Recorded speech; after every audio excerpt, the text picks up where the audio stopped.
Hello, welcome to Goodnight Flagstaff. I'm storyteller Claire Obermarck. I'm a traditional storyteller, so I retell from memory stories that have been told to me orally, but I love reading and listening to stories too, so thank you for tuning into our community story time. You can find a new chapter from one of our favourite family-friendly books at 8 p.m. each weeknight on the Literary Centre's YouTube channel and on Crater Radio, a local online radio station.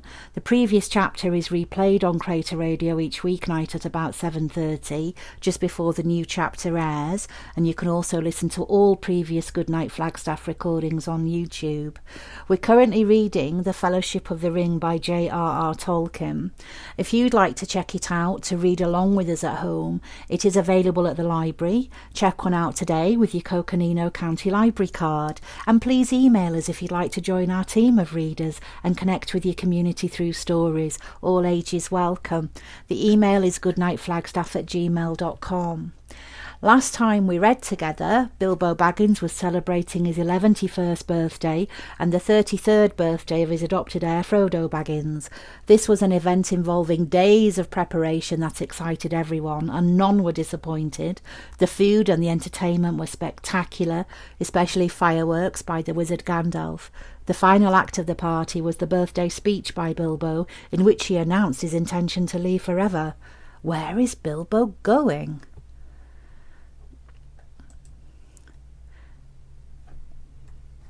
He stepped down and vanished. There was a blinding flash of light, and the guests all blinked. When they opened their eyes, Bilbo was nowhere to be seen. 144 flabbergasted hobbits sat back speechless. Old Odo Proudfoot removed his feet from the table and stamped. Then there was a dead silence until suddenly, after several deep breaths, every Baggins, Boffin, Tuck, Brandybuck, Grubb, Chubb, Burrows, Bolger, Bracegirdle, Brockhouse, Goodbody, Hornblower and Proudfoot began to talk at once. It was generally agreed that the joke was in very bad taste, and more food and drink were needed to cure the guests of shock and annoyance. "He's mad. I always said so," was probably the most popular comment. Even the Tucks, with a few exceptions, thought Bilbo's behaviour was absurd. For the moment, most of them took it for granted that his disappearance was nothing more than a ridiculous prank. But old Rory Brandybuck was not so sure. Neither age nor an enormous dinner had clouded his wits, and he said to his daughter-in-law Esmeralda, "There's something fishy in this, my dear. I believe that mad Baggins is off again, silly old fool. But why worry? He hasn't taken the vitals with him," he called loudly to Frodo to send the wine round again. Frodo was the only one present who had said nothing. For some time he had sat silent beside Bilbo's empty chair and ignored all remarks and questions. He had enjoyed the joke, of course, even though he had been in the know. He had difficulty in keeping from laughter at the indignant surprise of the guests, but at the same time he felt deeply troubled. He realised suddenly that he loved the old hobbit dearly. Most of the guests went on eating and drinking and discussing Bilbo Baggins' oddities, past and present, but the Sackville Bagginses had already departed in wrath. Frodo did not want to have any more to do with the party. He gave orders for more wine to be served, then he got up and drained his own glass silently to the health of Bilbo, and slipped out of the pavilion. As for Bilbo Baggins, even while he was making his speech, he had begun fingering the golden ring in his pocket, his magic ring that he had kept secret for so many years. As he stepped down, he slipped it on his finger, and he was never seen by any hobbit in Hobbiton again. He walked briskly back to his hole and stood for a moment listening with a smile in the din in the pavilion, and to the sounds of merrymaking in other parts of the field. Then he went in. He took off his party clothes, folded up and wrapped in tissue paper his embroidered silk waistcoat and put it away. Then he put on quickly some old untidy garments and fastened round his waist a worn leather belt. On it he hung a short sword in a battered black leather scabbard. From a locked drawer smelling of mothballs he took out an old cloak and hood. They had been locked up as if they were very precious, but they were so patched and weather-stained that their original colour could hardly be guessed. It might have been dark green. They were rather too large for him. He then went into his study, and from a large strong box took out a bundle wrapped in old cloths, and a leather-bound manuscript, and also a large bulky envelope. The book and bundle he stuffed into the top of a heavy bag that was standing there, already nearly full. Into the envelope he slipped his golden ring and its fine chain, and then sealed it, and addressed it to Frodo. At first he put it on the mantelpiece, but suddenly he removed it and stuck it in his pocket. At that moment the door opened, and Gandalf came quickly in. "Hello," said Bilbo. I wondered if you would turn up." "I am glad to find you visible," replied the wizard, sitting down in a chair. "I wanted to catch you and have a few final words. I suppose you feel that everything has gone off splendidly and according to plan?" "Yes, I do," said Bilbo, "though that flash was surprising. It quite startled me, let alone the others. A little addition of your own, I suppose?" "It was. You have wisely kept that ring secret all these years, and it seemed to me necessary to give your guest something else that would seem to explain your sudden vanishment." "Hamlet spoiled my joke. You are an interfering old busybody," laughed Bilbo, "but I expect you know best, as usual." "I do, when I know anything. But I don't feel too sure about this whole affair. It has now come to the final point. You've had your joke and alarmed or offended most of your relations, and given the whole Shire something to talk about for 9 days, or 99 more likely. Are you going any further?" "Yes, I am. I feel I need a holiday, a very long holiday, as I have told you before, probably a permanent holiday. I don't expect I shall return. In fact, I don't mean to, and I have made all arrangements. I am old, Gandalf. I don't look it, but I am beginning to feel it in my heart of hearts. Well preserved indeed," he snorted. "Why, I feel all thin, sort of stretched, if you know what I mean, like butter that has been scraped over too much bread. That can't be right. I need a change, or something." Gandalf looked curiously and closely at him. "No, it does not seem right," he said thoughtfully. "No. After all, I believe your plan is probably the best." "Well, I've made up my mind. Anyway, I want to see the mountains again." "Gandalf, mountains, and then find somewhere where I can rest, in peace and quiet, without a lot of relatives prying around and a string of confounded visitors hanging on the bell. I might find somewhere where I can finish my book. I have thought of a nice ending for it. And he lived happily ever after to the end of his days." Gandalf laughed. "I hope he will. But nobody will read the book, however it ends." "Oh, they may in years to come. Frodo has read some already, as far as it has gone. You'll keep an eye on Frodo, won't you?" "Yes, I will. 2 eyes, as often as I can spare them." "He would come with me, of course, if I asked him. In fact, he offered to once, just before the party. But he does not really want to. Yet. I want to see the wild country again before I die, and the mountains. But he's still in love with the Shire, with woods and fields and little rivers. He ought to be comfortable here. I am leaving everything to him, of course, except a few oddments. I hope he'll be happy when he gets used to being on his own. It's time he was his own master now." "Everything," said Gandalf, "the ring as well. You agreed to that, you remember?" "Well, yes, I suppose," stammered Bilbo. "Where is it?" "It's in an envelope, if you must know," said Bilbo impatiently. "There on the mantelpiece. Oh, well, no, here it is in my pocket." He hesitated. "Isn't that odd now?" he said softly to himself. "Yet, after all, why not? Why shouldn't it stay there?" Gandalf looked very hard at Bilbo, and there was a gleam in his eyes. "I think, Bilbo," he said quietly, "I should leave it behind. Don't you want to?" "Well, yes, and no, now it comes to it. I don't like parting with it at all, I may say, and I don't really see why I should. Why do you want me to?" he asked, and a curious change came over his voice. It was sharp with suspicion and annoyance. "You're always badgering me about my ring, but you never bothered me about the other things that I got on my journey." "No, but I had to badger you," said Gandalf. "I wanted the truth. It was important. Magic rings are, well, magical, and they are rare and curious. I was professionally interested in your ring, you may say, and I still am. I should like to know where it is, if you go wandering again. Also, I think you've had it quite long enough. You won't need it any more, Bilbo, unless I am quite mistaken." Bilbo flushed, and there was an angry light in his eyes. His kindly face grew hard. "Why not?" he cried. "And what business is this of yours, anyway, to know what I do with my own things? It is mine. My own, I found it. It came to me." "Yes, yes," said Gandalf, "but there is no need to get angry." "If I am, it is your fault," said Bilbo. "It is mine, I tell you, my own, my precious. Yes, my precious." The wizard's face remained grave and attentive, and only a flicker in his deep eyes showed that he was startled and indeed alarmed.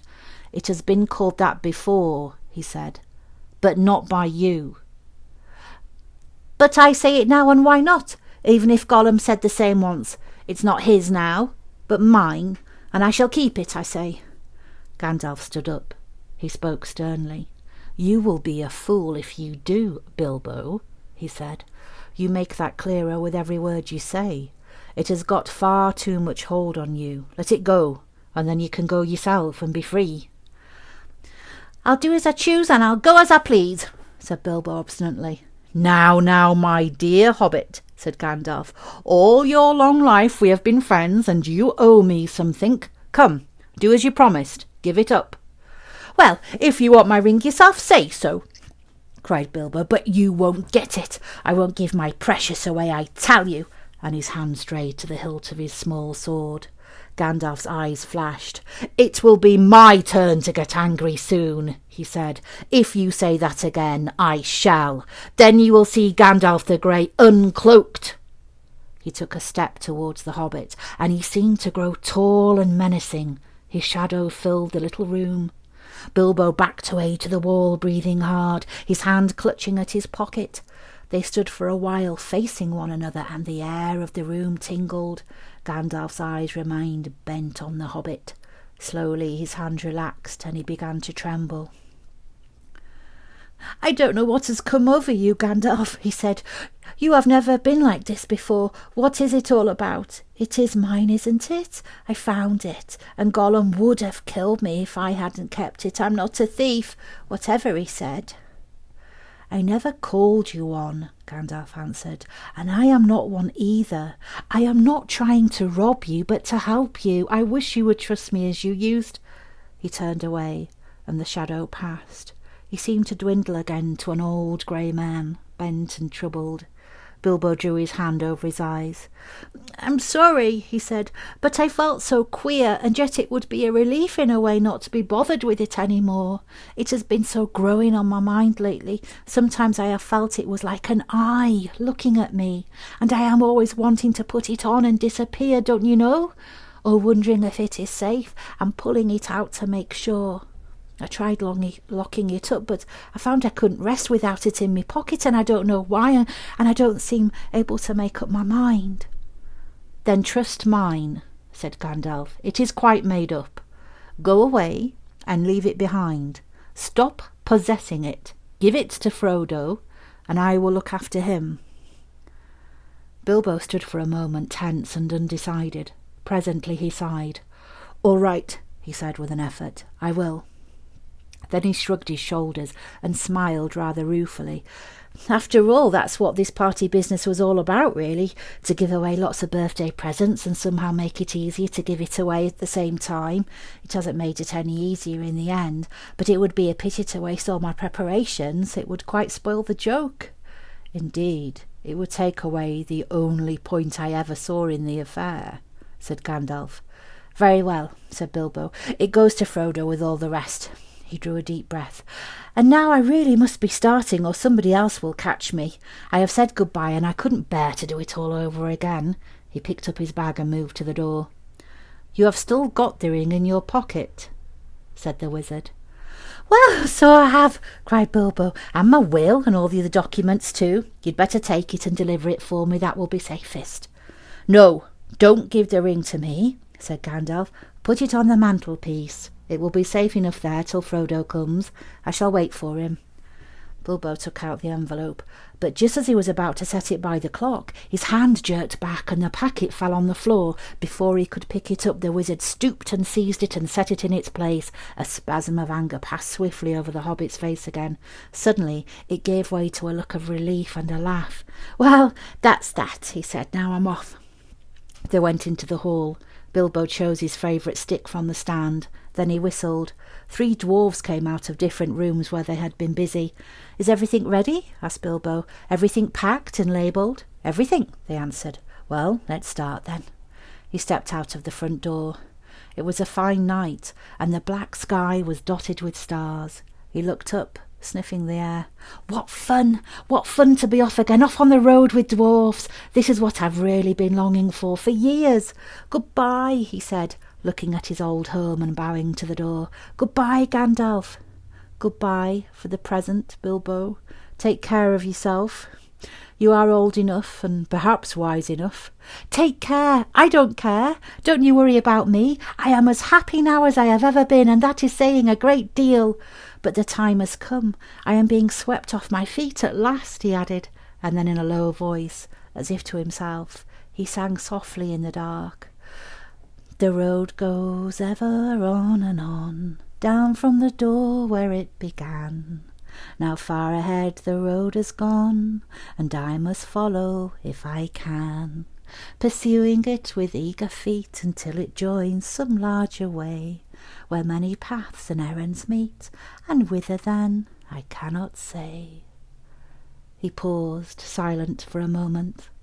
Then without another word he turned away from the lights and voices in the field and tents, and followed by his 3 companions went around into his garden and trotted down the long sloping path.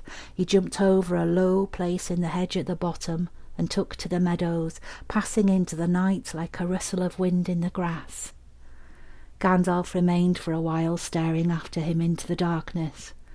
"Goodbye, my dear Bilbo.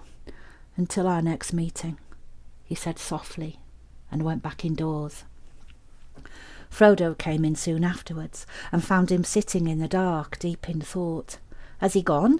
he asked. "Yes," answered Gandalf, "he's gone at last." "I hoped until this evening that it was only a joke," said Frodo, "but I knew in my heart that he really meant to go. He always used to joke about serious things. I wish I had come back sooner just to see him off." "I think really he preferred slipping off quietly in the end," said Gandalf. "Don't be too troubled. He'll be all right. He left a packet for you. There it is." Frodo took the envelope from the mantelpiece and glanced at it, but didn't open it. "You'll find his will and all the other documents in there, I think," said the wizard. "You are the master of Bag End now, and also, I fancy, you'll find a golden ring." "The ring!" exclaimed Frodo. "Has he left me that? I wonder why. Still, may be useful." "It may, and it may not," said Gandalf. "I should not make use of it if I were you, but keep it secret and keep it safe. Now I am going to bed." As master of Bag End, Frodo felt it his painful duty to say goodbye to the guests. Rumours of strange events had by now spread all over the field, but Frodo would only say, "No doubt everything will be cleared up in the morning." About midnight carriages came for the important folk. One by one they rolled away, filled with full but very unsatisfied hobbits. Gardeners came by arrangement and removed in wheelbarrows those that had inadvertently remained behind. Night slowly passed. The sun rose, the hobbits rose rather later. Morning went on, people came and began, by orders, to clear away the pavilions and the tables and the chairs and the spoons and knives and bottles and plates and the lanterns and the flowering shrubs in boxes and the crumbs and cracker paper, the forgotten bags and gloves and handkerchiefs and the uneaten food, a very small item. Then a number of other people came, without orders, Bagginses and Boffins and Bolgers and Tooks and other guests that lived or were staying near.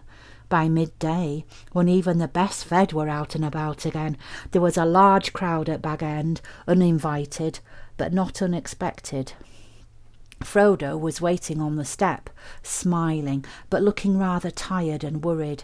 He welcomed all the callers, but he had not much more to say than before. His reply to all inquiries was simply this: "Mr. Bilbo Baggins has gone away, as far as I know, for good." Some of the visitors he invited to come inside, as Bilbo had left messages for them. Inside in the hall there was piled a large assortment of packages and parcels and small articles of furniture. On every item there was a label tied. There were several labels of this sort: "For Edelard Took, for his very own, from Bilbo," on an umbrella. Edlard had carried off many unlabelled ones. For Dora Baggins, in memory of a long correspondence with love from Bilbo on a large waste paper basket. Dora was Drogo's sister and the eldest surviving female relative of Bilbo and Frodo. She was 99 and had written reams of good advice for more than half a century. For Milo Burrows, hoping it will be useful, from BB, on a gold pen and ink bottle. Milo never answered letters. For Angelica's use, from Uncle Bilbo, on a round convex mirror. She was a young Baggins, and too obviously considered her face shapely. For the collection of Hugo Bracegirdle, from a contributor, on an empty bookcase. Hugo was a great borrower of books and worse than usual at returning them. For Lobelia Sackville Baggins, as a present, on a case of silver spoons. Bilbo believed that she had acquired a good many of his spoons while he was away on his former journey. Lobelia knew that quite well. When she arrived later in the day, she took the point at once, but she also took the spoons. This is only a small selection of the assembled presents. Bilbo's residence had got rather cluttered up with things in the course of his long life. It was a tendency of hobbit holes to get cluttered up, for which the custom of giving so many birthday presents was largely responsible. Not, of course, that the birthday presents were always new. There were one or two old mathams of forgotten uses that had circulated all around the district, but Bilbo had usually given new presents and kept those that he received. The old howl was now being cleared a little. Every one of the various parting gifts had labels written out personally by Bilbo, and several had some point or some joke. But of course most of the things were given where they would be wanted and welcome. The poorer hobbits, and especially those of Bagshot Road, did very well. Old Gaffer Gamgee got 2 sacks of potatoes, a new spade, a woolen waistcoat, and a bottle of ointment for creaking joints. Old Rory Brandybuck, in return for much hospitality, got a dozen bottles of old Wynyards, a strong red wine from the South Farthing, and now quite mature, as it had been laid down by Bilbo's father. Rory quite forgave Bilbo and voted him a capital fellow after the first bottle. There was plenty of everything left for Frodo, and, of course, all the chief treasures, as well as the books, pictures, and more than enough furniture were left in his possession. There was, however, no sign, no mention of money or jewellery. Not a penny piece or a glass bead was given away. Frodo had a very trying time that afternoon. A false rumour that the whole household was being distributed free spread like wildfire, and before long the place was packed with people who had no business there, but could not be kept out. Labels got torn off and mixed, and quarrels broke out. Some people tried to do swaps and deals in the hall, and others tried to make off with minor items not addressed to them, or with anything that seemed unwanted or unwatched. The road to the gate was blocked with barrows and handcarts. In the middle of the commotion, the Sackville Bagginses arrived. Frodo had retired for a while and left his friend Merry Brandybuck to keep an eye on things. When Otho loudly demanded to see Frodo, Merry bowed politely. He is indisposed," he said. "He is resting." "Hiding, you mean?" said Lobelia. "Anyway, we want to see him, and we mean to see him. Just go and tell him so." Merry left them a long while in the hall, and they had time to discover the parting gifts of spoons. It did not improve their tempers.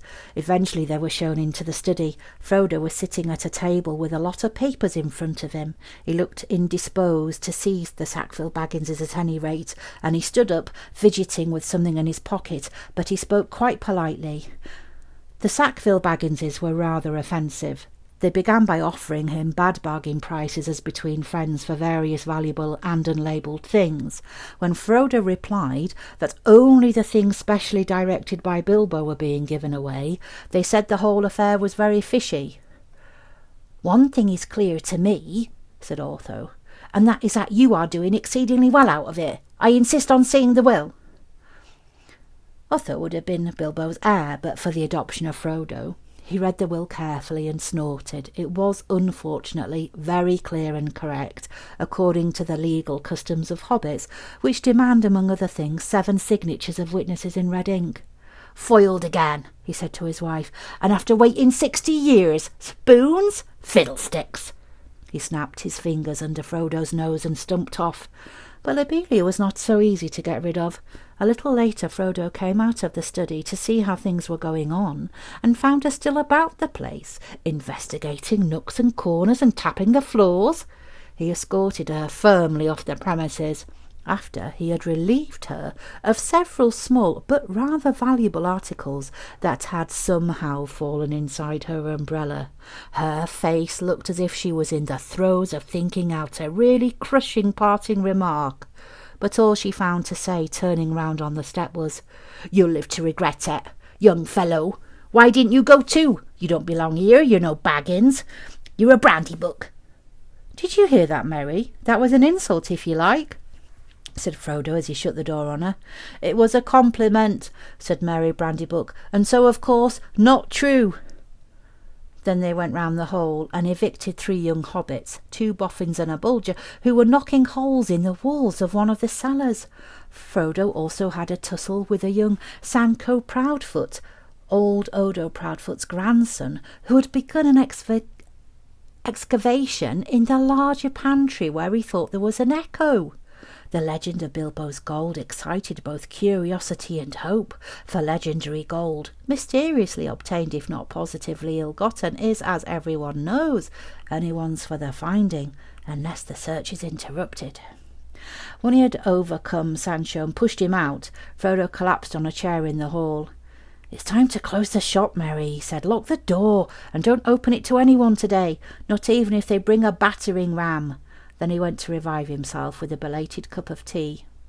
He had hardly sat down when there came a soft knock at the front door.